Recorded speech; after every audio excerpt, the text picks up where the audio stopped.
একজন prominent senior influencer আমাকে চা খাওয়ার কথা বলে বাসার নিচে নামাইছে। আমি যাওয়ার পর দেখি উনি একা না, ওনার সাথে একটা মাইক্রো আইন শৃঙ্খলা বাহিনীর লোকজন। এবার ফেসবুক লাইভে এসে মুখ খুললেন জনপ্রিয় কন্টেন্ট ক্রিয়েটর তাসরিফ খান। কোটা আন্দোলনকারী শিক্ষার্থীদের আন্দোলন দমাতে তাসরিফ খানকে দিয়ে পেড ক্যাম্পেইন করাতে চেয়েছিল, এমনকি অনেক বড় বড় হুমকির মুখেও তিনি পড়েছিলেন। এক পর্যায়ে তিনি বাসা থেকে বের হয়ে পালিয়ে যান। এসবের সঙ্গে দেশের বিখ্যাত দুজন ইনফ্লুয়েন্সার জড়িত বলে অভিযোগ করেন তাসরিফ খান। সামাজিক যোগাযোগ মাধ্যম ফেসবুক লাইভে এবং বিভিন্ন ধরনের কিছু পোস্টে আন্দোলনের সময় তার নিজের সাথে ঘটে যাওয়া কিছু ঘটনা শেয়ার করেন। তিনি জানান, একজন সিনিয়র ইনফ্লুয়েন্সার রাতের আধারে আইন শৃঙ্খলা বাহিনীকে সঙ্গে নিয়ে মোটা অঙ্কের টাকার বিনিময়ে সরকারের পক্ষে কন্টেন্ট বানানোর জন্য তাকে চাপ দেওয়া হয়।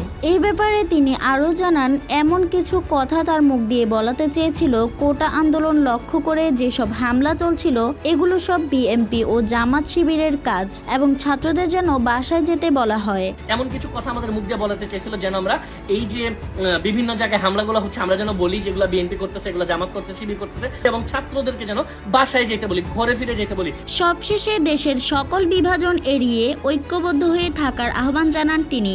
সকল ধরনের অন্যায়ের বিচার চেয়ে কেউ যাতে কারো মাথায় কাঁঠাল ভেঙে খেতে না পারে সে ব্যাপারেও দেশের সবাইকে সজাগ থাকতে বলেছেন তাসরিফ খান।